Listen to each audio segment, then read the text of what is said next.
میں نے اس بات کو اسی علاقہ کے اندر اکثر محسوس کرتے ہیں، اکثر علاقوں میں جانا ہوتا ہے، ادھر بھی ہم اس بات کو محسوس کرتے ہیں کہ جب تک کسی کو کہا نہ جائے کہ آپ مل کر پڑھیں، ہاتھ اٹھا کر پڑھیں، ایسے پڑھیں ویسے پڑھیں، تب تک ہم پڑھتے نہیں ہیں۔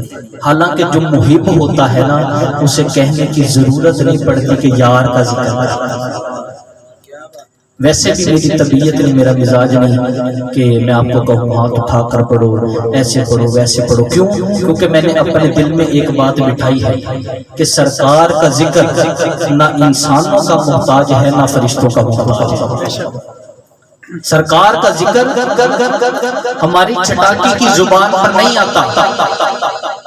سرکار کا ذکر ساری کائنات میں کوئی بھی نہ کرے تو سرکار کی شان میں ذرہ برابر بھی کمی واقعہ نہیں ہونے والی، بلکہ علماء نے تو یہاں تک لکھا ہے کہ کائنات میں جو جو چیز رب کا ذکر کر رہی ہے وہ ساتھ مصطفیٰ کا ذکر بھی کر رہی ہے۔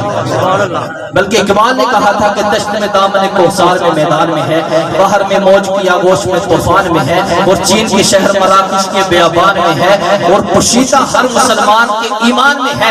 چشم فلک یہ نظارہ اب تک دیکھے، رفعت شان رفع نالا کا ذکر دیکھے۔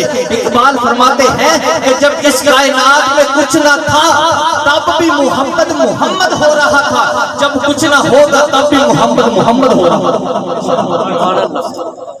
سرکار کا ذکر یہ سوچ کر نہ کیا کریں کہ ہم سرکار کا ذکر کریں گے تو اللہ سرکار کی شان کو بلند کر دے گا۔ ارے وہ تو پہلے ہی برکان اللہ کا ذکر کا تاج پہنا کر بھیجے گئے ہیں۔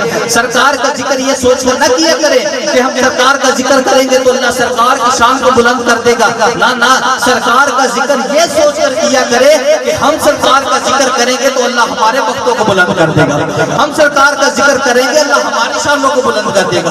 یہ جتنے خصوصاً نام خان حضرات تشریف فرما ہے، یہ کسی بھائی، یہ کسی چاچو مامے تائے کا نام لے کر نہیں اللہ نے اتنے مقام دیے۔ یہ جو بھی کچھ بنے ہیں اللہ نے جو بھی نے عطا کیا ہے یہ مصطفیٰ کے صدقے سے عطا کیا ہے۔